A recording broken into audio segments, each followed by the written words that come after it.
ایک خوف ہوتا ہے خوف طبعی،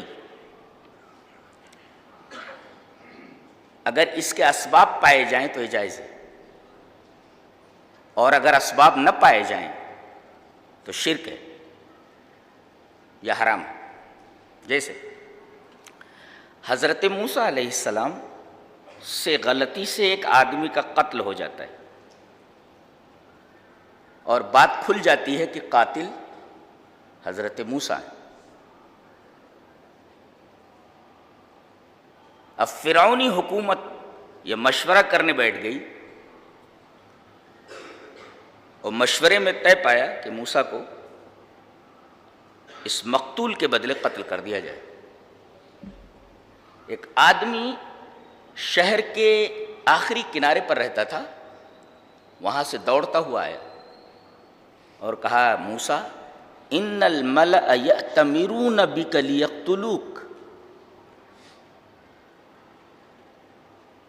حکومت کے لوگ تیرے قتل کا مشورہ کر رہے ہیں، لیقتلوک تاکہ تجھے قتل کر دیں، فخرج یہاں سے بھاگ جا۔ یہ کس سے کہا جا رہا ہے؟ انبیاء بنی اسرائیل کا سب سے معزز نبی ہے موسیٰ۔ فخرج منها خائفا یترقب، حضرت موسیٰ علیہ السلام ڈر کر کے وہاں سے نکلے، ڈر کر کے، ادھر ادھر دیکھتے ہوئے، یترقب ادھر ادھر دیکھتے ہوئے وہ مصر سے نکل بھاگے۔ دیکھیں یہ خوف کا لفظ ہے، فخرج منها خائفا، موسیٰ علیہ السلام خوف سے ڈر کر کے نکلے۔ یہ خوف طبعی ہے، جائز ہے، اس لیے کہ اس کا سبب موجود ہے۔ سبب ظاہر ہے کہ آدمی کو قتل کر سکتا ہے، سبب ہے، لیکن اگر سبب نہ پایا جائے، جیسے میں یہ کہوں کہ یہ ہینڈ کرچف اپنے سر کے اوپر ڈال لو، تم کینسر کے مریض ہو، یہ ہینڈ کرچف اپنے سر کے اوپر ڈال لو، کینسر کا مرض ختم ہو جائے گا۔ یہ ہینڈ کرچف کا سر پہ ڈالنا یہ سبب ہے کینسر کے ختم ہونے کا؟ سبب ہے؟ قطعاً نہیں۔ کہتے ہیں کہ چونکہ یہ بابا کا دیا ہوا رومال ہے، یہ لہذا سر پر ڈالنے سے کینسر ختم ہو جائے گا۔ ریڈیکیولس، بیکار بات ہے، سبب موجود نہیں ہے نا۔ ڈاکٹر بھی یہ نہیں کہے گا کہ ہینڈ کرچف کو سر پر ڈالنے سے کینسر کا مرض دور ہو جائے گا، طب بھی نہیں کہتا ہے، اور شریعت بھی نہیں کہتی ہے کہ ہینڈ کرچف سر پر ڈالنے سے کینسر دور ہو جائے گا، سبب نہیں ہے یہاں۔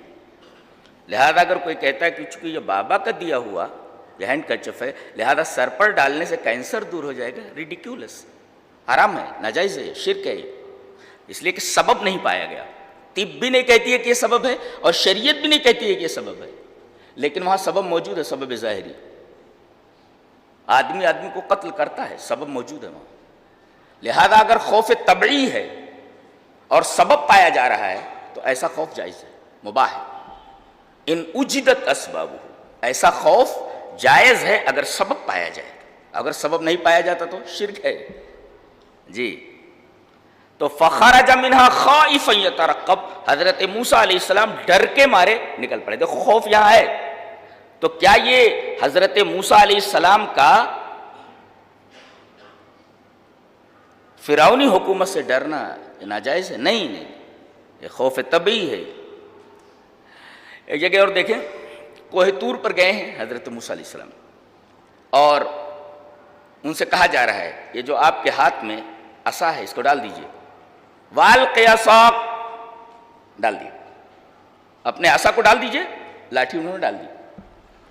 فَلَمَّا رَآهَا، لاٹھی ڈالتے ہی جو اس کو دیکھا تو تَهْتَزُّ كَأَنَّهَا جَانٌّ، وہ تو بہت بڑا سانپ بن کر کے کھڑا ہے۔ وَلَّا مُدْبِرًا وَلَمْ يُعَقِّبْ، جو بھاگے پیٹ پھیر کر کے تو پیچھے مڑ کر نہیں دیکھتے تھے۔ وَلَّا مُدْبِرًا وَلَمْ يُعَقِّبْ، بھاگے وہ۔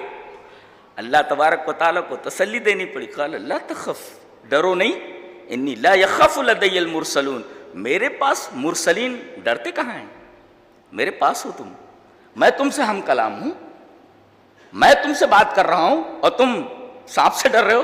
انی لا یخاف لدی المرسلون، کہنے کا مطلب یہ کہ سانپ کو دیکھ کر کے ڈر جانا اور بھاگ جانا یہ جائز ہے، یہ اس لیے کہ سبب ہے، موجود ہے کہ سانپ اگر کاٹ لے تو آدمی مر جاتا ہے یا اسے تکلیف پہنچ جاتی ہے. جی تو خوف الانسان مما یؤذی، آدمی کا ضرر رساں چیزوں سے ڈرنا، مباح اذا وجدت اسبابہ، اگر سبب پایا جائے تو مباح جائز. جیسے یہاں سانپ کو دیکھ کر کے حضرت موسیٰ علیہ السلام بھاگے اور اللہ کو تسلی دینی پڑی، لا تخف، ڈرو نہیں. پھر یہ کہا گیا کہ اس کو پکڑ لو، اس کو پکڑ لو. اب وہ سانپ ہے، اس کو پکڑنے والا بھی ایک مسئلہ ہے، لیکن چونکہ اللہ کا حکم ہے پکڑ لیا انہوں نے، وہ لاٹھی بن کر کے ہاتھ میں آ گیا سانپ. قدرت ہے. بہرحال خوف کا ایک مطلب ہوتا ہے ڈرنا، اور اگر اس کا سبب موجود ہے تو آدمی غیر اللہ سے ڈر سکتا ہے. اس کو خوف طبعی کہتے ہیں.